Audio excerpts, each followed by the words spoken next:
তাবিঈদের মধ্যে মুহাম্মদ ইবনে সিরিন খুব ভালো স্বপ্নের ব্যাখ্যা জানতেন। এক লোক এসে মুহাম্মদ ইবনে সিরিনকে বলল যে আমি দেখলাম আমার ছেলে পানি খেতে খেতে পেটটা এত বড় হয়ে গেছে। এই একই স্বপ্ন আরেকটা লোকও দেখলো, দেখে এক মূর্খের কাছে জিজ্ঞেস করলো। সে বলল সর্বনাশ, এত বড় পেট হয়ে গেছে, তোমার ছেলে তো মারা যাবে।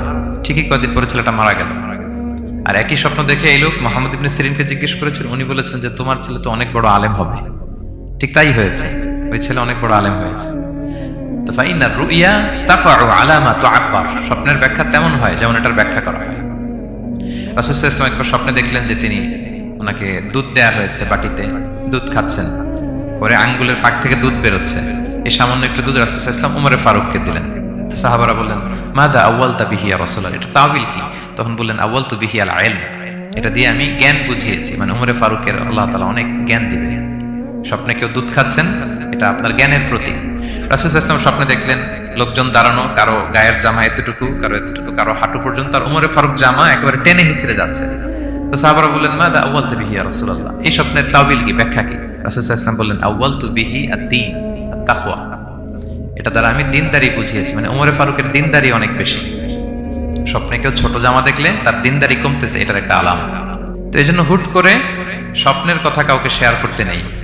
রাসূল সাল্লাল্লাহু আলাইহি ওয়াসাল্লাম ফজরের সালাতের পরে মসজিদে নববীতে সালাম ফিরিয়ে সাহাবাদের দিকে মুখ ফিরিয়ে বসতেন, তাসবিহ পড়তেন, এরপর জিজ্ঞেস করতেন হাল রাআ আহাদুম মিনকুম আল বারিহাতা রুইয়া, গত রাতে কেউ কোনো স্বপ্ন টপ্ন দেখেছে নাকি?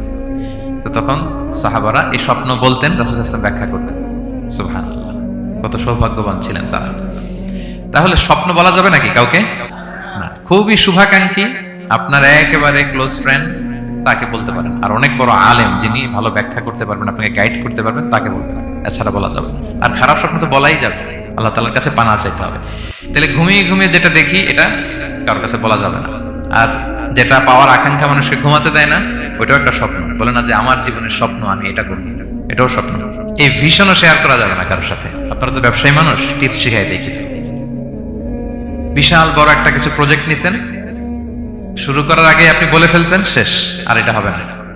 দেখবেন যে এখান থেকে কনস্পিরেসি, ওইখান থেকে শত্রুতা, ওইদিকে এটা করছে ওইটা করছে, আপনি আর আগাতেই পারবেন না। দুঃখজনক হলেও সত্য, আমরা বাংলাদেশিরা তো এগুলোতে অভ্যস্ত। সবার মধ্যে কম বেশি জেলাসি কাজ করে ন্যাচারালি, আমাদের বাংলাদেশিদের এটা আরো বেশি। আমি আমার প্রায় আলোচনাতে বলি যে আমাদের জাতীয় খেলা হাডুডু হওয়ার কারণ হচ্ছে এই খেলার ধরনটাই এমন। একজন সামনে যেতে চায়, 10 জন পা ধরে পিছনে টানতে চায়। তা আপনি আপনার ভিশন শেয়ার করলে বিপদে পড়ে যাবেন। আপনি প্রপার হোমওয়ার্ক করবেন, গ্রাউন্ড ওয়ার্ক করবেন, কাউন্সিলিং করবেন, প্রজেক্ট দাঁড় করাবেন, লঞ্চিং প্রোগ্রামের দিন সবাইকে জানাবেন। সব রেডি, এবার আর কেউ কিছু করতে পারবেন না, দাঁড়ায় গেছে, সব রেডি আমার। লঞ্চিং জাস্ট একটা ফর্মালিটিস, তারপরে আমার কাজ শুরু হবে। কিন্তু আপনি আগেই যদি সবাইকে জানায় ফেলেন, হবে এটা? স্বপ্ন শেয়ার করতে নেই।